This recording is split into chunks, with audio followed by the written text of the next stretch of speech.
As I said in the open, the Cowboys got some bad news yesterday. What was it? Oh, you're talking about Trent Williams for the 49ers coming back from his elbow injury, which it sounds like he intends to do. He's been out there on the practice field, missed last week's game, which was not a rest day. That they had to win that game. But I think it sounds like he's going to come back and play in this game. He may be the best player on their team. Trent Williams, he may be the best player in that team. He may be the best offensive lineman in the National Football League. And in a game that figures to be a physical, bruising, pounded out kind of a game, that feels like an enormous factor. Look, I feel like we've been kind of dancing around this all week long.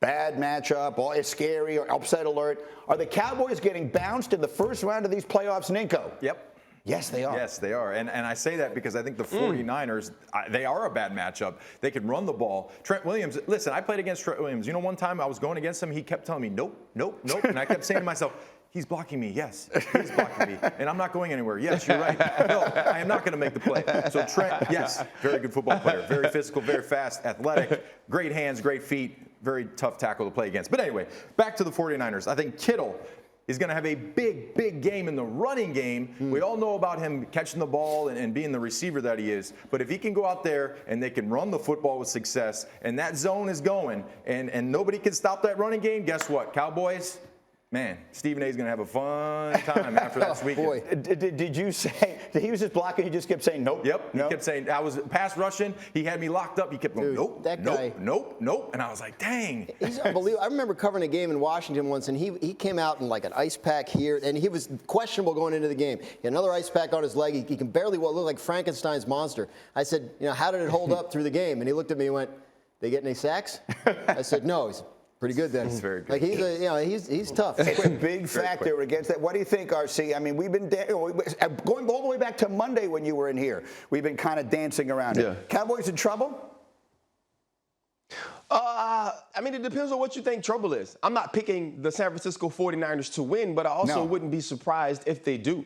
The San Francisco 49ers are the scariest team in the NFC. I didn't say the most dangerous. I didn't say the most talented. They're the scariest because they're the most self-aware. The San Francisco 49ers know who they are. They're not trying to dress themselves up. They're not putting on makeup. They're not getting their hair done. They come in with sweatpants on, their hair tied, chilling with no makeup on, and they come in right after you. This is a team that's built on physicality. And you mentioned Trent Williams. Trent Williams was my teammate late in my career in Washington. He's in the category of a talent level of an athlete with only two other people I remember playing with, and that's Sean Taylor and that's Troy Polamalu. Trent Williams, when we used to hoop, he was the dude that played point guard, and he had the DBs trying to get under the rim and get rebounds. And so when you can have that type of talent, when you can have someone that can get to the second level and actually get to a guy like Michael Parsons when you're running sideline to sideline, I think those things are huge. And also you have the physicality they have on both sides of the line of scrimmage. But I believe the Dallas Cowboys stars will be the difference in that game. And now maybe it's because I was hanging out with the playmaker and Michael Parsons yesterday. Maybe I'm a little jaded about what the Dallas Cowboys can be. But I believe they understand the challenge that is in front of them.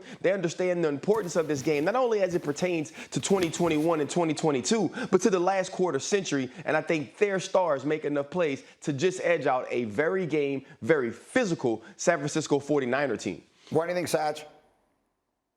Well, first, I got to address RC's comment. He said sweatpants, hair tied, chilling with no makeup on. That's the Drake song, right? But after that, he said, that's when you're the prettiest. I hope that you don't take it wrong. And so I get it. Like the San Francisco 49ers are going to be that team. Yeah, that's what you said. That's when they're the prettiest. Hope they don't take it wrong. But I will say this.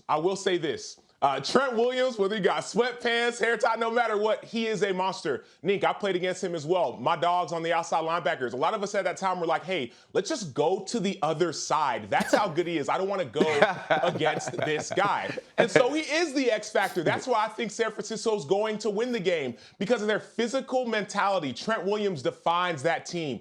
Deebo Samuel defines that team. George Kittle defines that team. These guys are physical. They are relentless. They are tough. That is this team's identity. And also, their defense has that same kind of mentality as well. Guys like Nick Bosa getting after the quarterback, Eric Armstead getting after the quarterback. And so for me, I think it's going to be a great game. And like RC said, maybe the Cowboys win it, maybe they don't. But San Francisco is poised and primed to get a victory.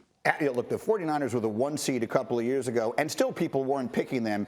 They made it to the Super Bowl. I remember that year, a lot of people liked a lot of other teams, and they wound up the last one standing. They go in as a wild card this year. Maybe they have a chance. We'll get more. Thanks for watching ESPN on YouTube. For live streaming sports and premium content, subscribe to ESPN+.